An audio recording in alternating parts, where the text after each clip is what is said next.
Hey everybody, we are the FitHealth Pros. I am Coach Sean. And I am Dr. Kevin. And we're here today with our Best Health series. This is our 8th video based upon the decades. Best Health series per decade. Today we're going to talk about retirees. So we're looking at the federal retirement age of 65 and older. We're looking to give you tools for success for best health. We're going to talk about nutrition, exercise, sleep science, and stress management. So 3 to 5 things based upon that. We're going to define different issues within each of these 4 segments and hopefully some solutions for you as well. Absolutely. So let's get started. So number 1, we're going to get into the nutrition aspect. So when you're 65 plus, one of the big things is it's really never too late to create a new habit. It might have been an old habit. Times change, science changes on what to eat for your age and your body type. So if you've been eating a certain way and your doctor's telling you, hey, you got to do this, you are able to change these habits. It's pretty phenomenal. So one of the things too is you're going to require less calories for your day-to-day activities. You're just not using up as much calories. But the quality of the calories taken in is really more important. They have to be quality. So some of the negative calories would be things where calories are coming from saturated fats that can affect your cardiovascular system and cause issues. The other thing, negative, would be an increased salt intake. We want to make sure that the salt stays lower. And increase sugar. We want to make sure that the sugars are in check and that the amount of alcohol intake and maybe even tobacco products is limited to a minimum or even eliminated. So that would be good. As far as sugar goes, we know a lot of people, they may keep a hard candy or have some chocolate nearby, and that's okay in moderation, right? Sure. So, just don't overdo it. Yeah. The other thing we know is based on habits, and we're going to go back into that habit, if you're 65 plus, you may have a habit where you had a dessert every night or you were eating a certain food, and what that's then pretty much equated to down at your age at this point is that you may not have enough calories, or your blood sugar levels are crashing, or you're starting to be forgetful or have a fogginess, and that's because of the nutritional diet that you've set up over many years. And a lot of people in their 60s, 65 plus, in that generation, that's just the way that the normal American diet was. And that's okay, but now that we know that by eating more leafy green vegetables, by eating more fish, more lean meats, Sure. all of those things can now, in your 65, 70 plus, can now provide those nutrients where you may have less brain fog, you're going to feel more energized, so you don't feel like you have to reach for those kind of sugar The quick things. fix, that quick carb to give you that instant energy. Right. It's already going to be in you because you're already eating better. Yeah, and when you eat that diet like that, you're going to have the boost not all at once, it's going to be over time. So that's really good. So the other thing you want to do is hydrate. You may not feel thirsty when you're dehydrated, so keep that in mind. You want to, I'm doing it actually with my teenagers. They always have a bottle of water nearby, because if they don't, if you're on the computer a lot, Don't think about it. You don't think about that. You can get into a show or a book, and man, hours go by and you haven't had any water that day. So be careful with that. Another thing is appetite. So when you're 65 plus, loss of appetite is going to be common. So we want to try not to skip those meals. That's going to affect it'll affect you, and it can cause an unhealthy being. So binging. Is that what that is? That's binging. I'm trying to read the word binging. Yeah, we don't want unhealthy binging. Going back to the cookies and the candies and things like that. Right. The other thing it does is if you are skipping meals, you're changing your appetite and it's becoming a downward spiral. So the brain then further suppresses that, and that can be dangerous down the road too, causing low blood sugar, not enough calories for the day, those type of things. So that's bad. So what do we want to do? Eat a wide variety of 5 food groups. So I've always told people now's the time to experiment with other foods. Eat the rainbow. So start trying some of those more colorful fruits and vegetables. If you have to put them in a smoothie, it's a great way to integrate vegetables and fruits together. That's a great idea. Yeah, that's a good one.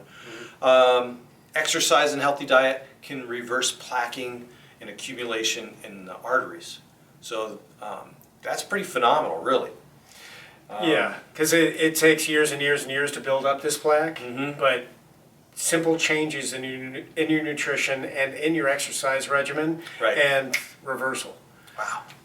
Pretty awesome. Yeah, so that's cool. The other thing you want to do, and this can affect how much you eat and what types of food that you take in, is going to be your teeth. So you want to take care of your teeth. You got to have the chompers to eat an apple, to eat certain The leafy foods. greens. Right. You know, you got to really take care of your dental health. You don't want anything sore there to cause a loss of appetite. The other thing is plenty of fiber. Make sure you're getting water with that, and that combats constipation. That's very, very common, especially if you're on medications as well. So that's really nutrition. The next one, number 2. Exercise. Exercise. So, in talking about exercise for the 65 plus, 70 plus age group, you're looking to maintain a healthy weight. Muscle mass does tend to atrophy as we get older, so do your best to keep the weight that you do have, the muscle mass that you do have. You can carry a little extra weight as well, just as a safety zone. You can ask your physician what that zone is specific to you. Hopefully, as you get into these ages, you're having regular doctor visits, you're having regular blood tests, just to kind of see what kind of nutrients you may need more of, to see what kind of exercise is right for you at this point. We're in these ages, I'm looking at more of an 80-20 split in terms of moderate aerobic activity, so 80% moderate aerobic activity and 20% resistance training. Now that resistance training is going to help keep that muscle mass that you have currently, maybe even build some more strength as well. When it comes to beginning an exercise routine and or continuing what you have done from your 40s, 50s, and 60s into your retirement ages, you really want to kind of get professional advice on where you need to be today. Where you need to be a year from now, 5 years from now. Set a plan. You can ask your physician. He may know some things about exercise, not always, but he may or she may also know people that have an expertise in the elderly age groups. I work with a lot of elderly people, and I know that I have specific experience, specific education to best serve that population. Not everybody does. You know, that's what you need to do your research on, to get direct referrals from friends your age or others that know trainers that can help specifically with that elderly population. Silver Sneakers classes also are trained to deal with elderly populations as well. Make sure you protect your joints, make sure you protect your spine, focus on form, whatever exercise you're doing, because it's so much easier to get injured and takes so much longer to heal those injuries. Pay attention to existing problems that are already in your body. That's a major key right there. We're looking to get help with them, to get help for them, instead of just kind of skirting around them or trying to go right through them. If you have injuries, if you have problems, get professional help to to best serve you, to best heal those. Right.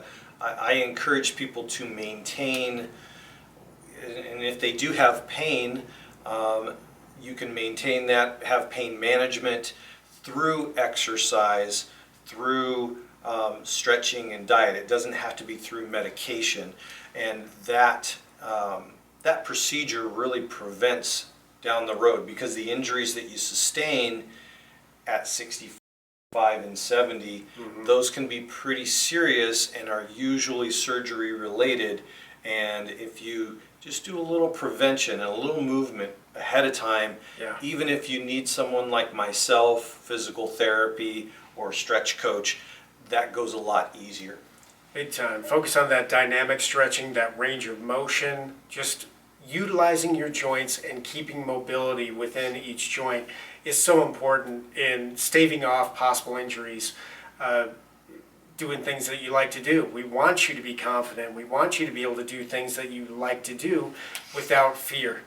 The more dynamic stretching and range of motion exercise that you do, the better you can be at doing those things that you want to do, that you love to do. We want to keep that as long as possible. Walking is more than likely the best senior exercise that you can do. It helps your posture, it affects overall muscle use, helps your cardiovascular health, which, as you know, is so important as we get older, and also gives you a little bit of a calorie burn. It's especially as you get into your 70s and 80s, you want to make sure that you can still burn some calories, because that metabolism has slowed down appreciably. And overall safety and confidence. We want you to be confident within your body, within your movement, a lot of balance work, things like that, so that you are confident in space around you, that you don't feel like you're going to fall at any moment's notice, because you move, you do things for yourself every day. So that's exercise right now.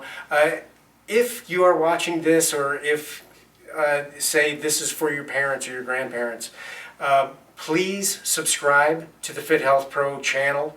We're trying to give you as much energy, as much information, as much best health news over time through all of our videos, and we'd love to have you as a subscriber, and go ahead and like us.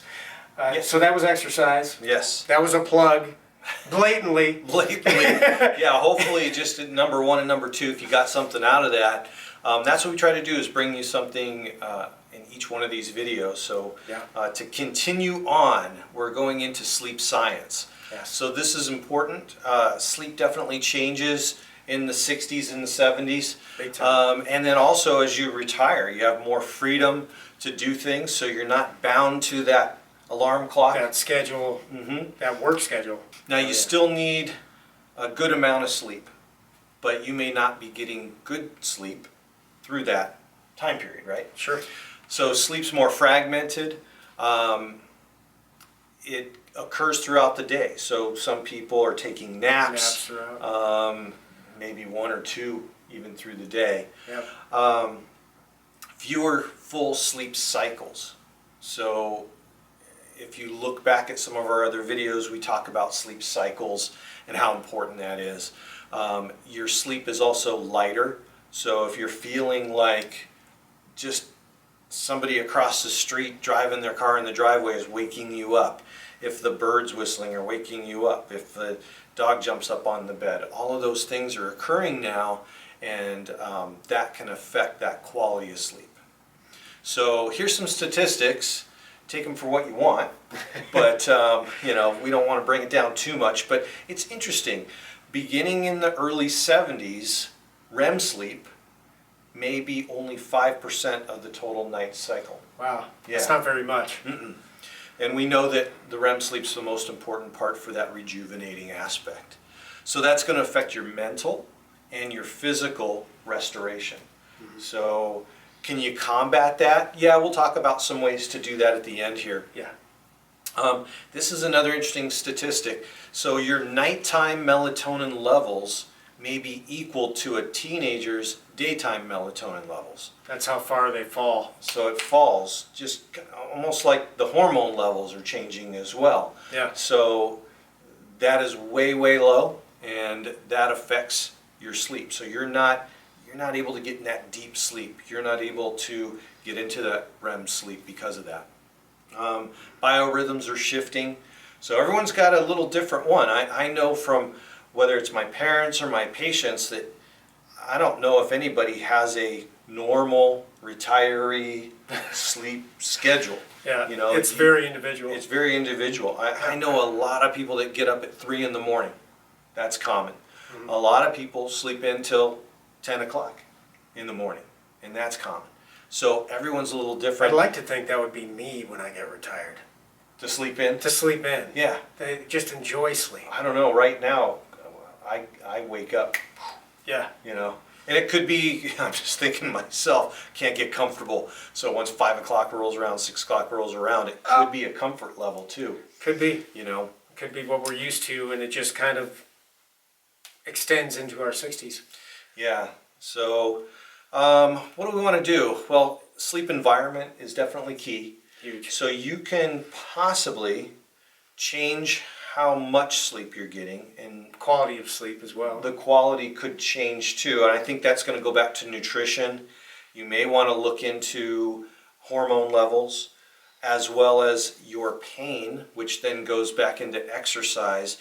But all of those things are going to add up to a better sleep experience. So you can set your environment up, make maybe a darker room, putting the shades on that darken the room. You may wear something over your eyes. You may wear earplugs, put on a noise machine, the humidifiers or the essential oil diffusers kind of provide that white noise.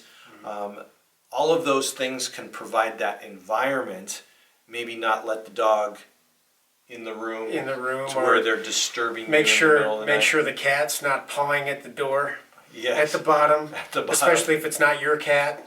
Right. That's a bad. Where do you bad. live? There's a lot of cats around.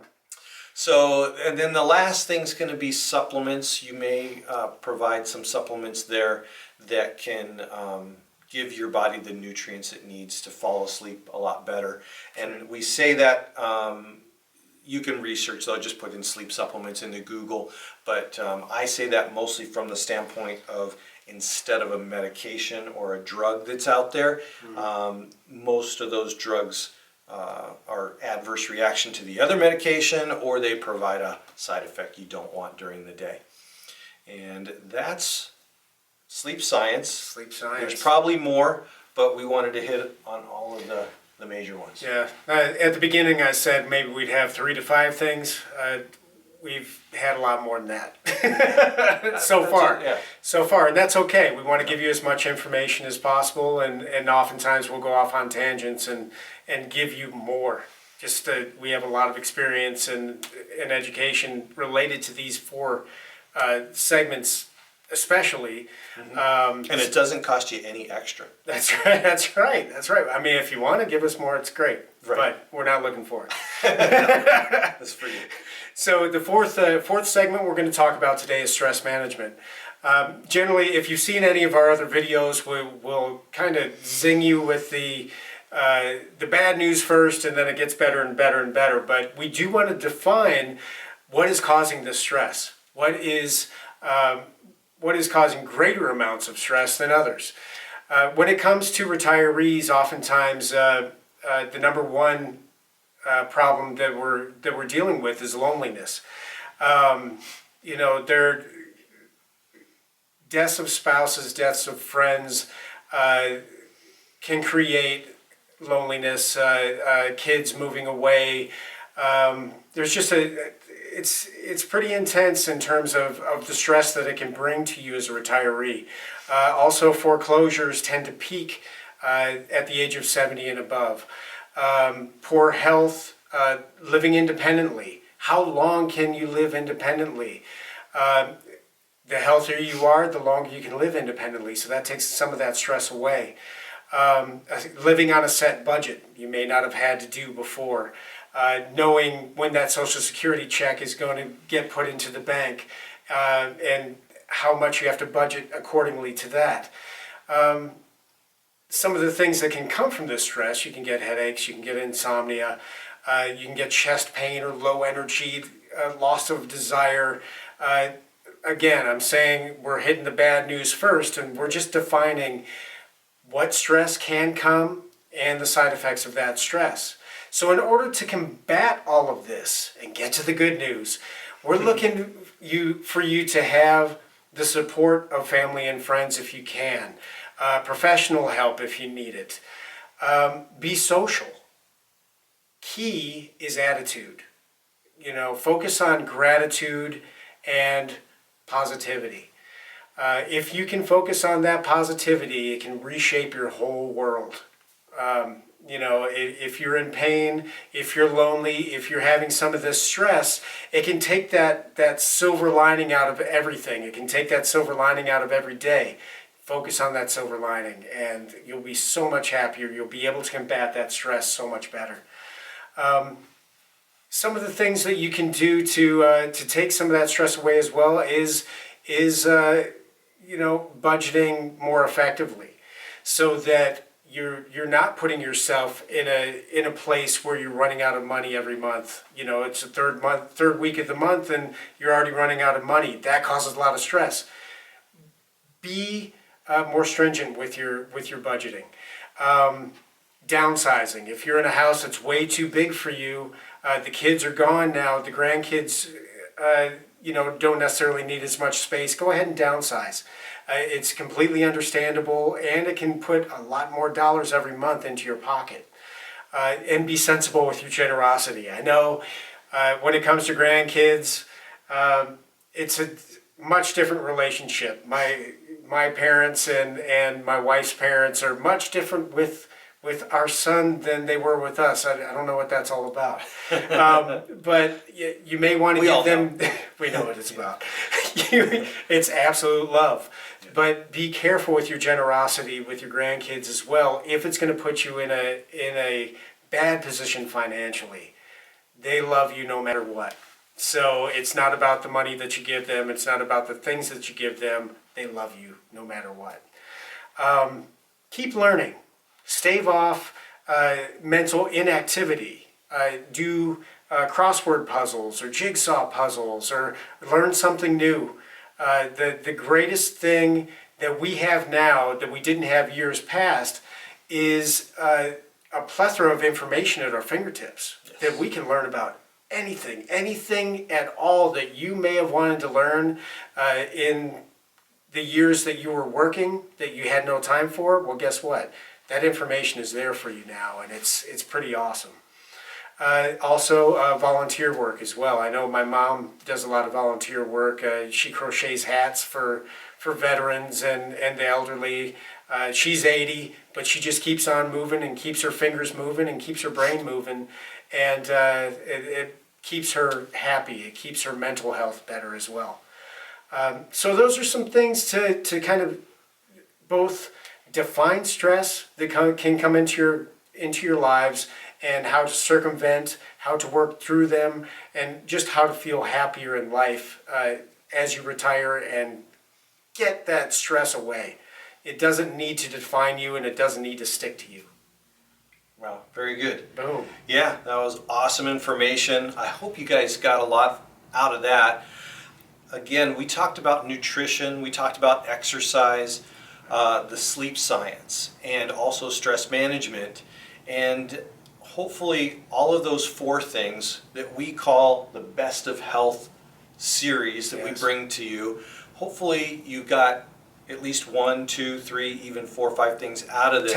10 things. 10 things. Yes. I think you can write down 10 things.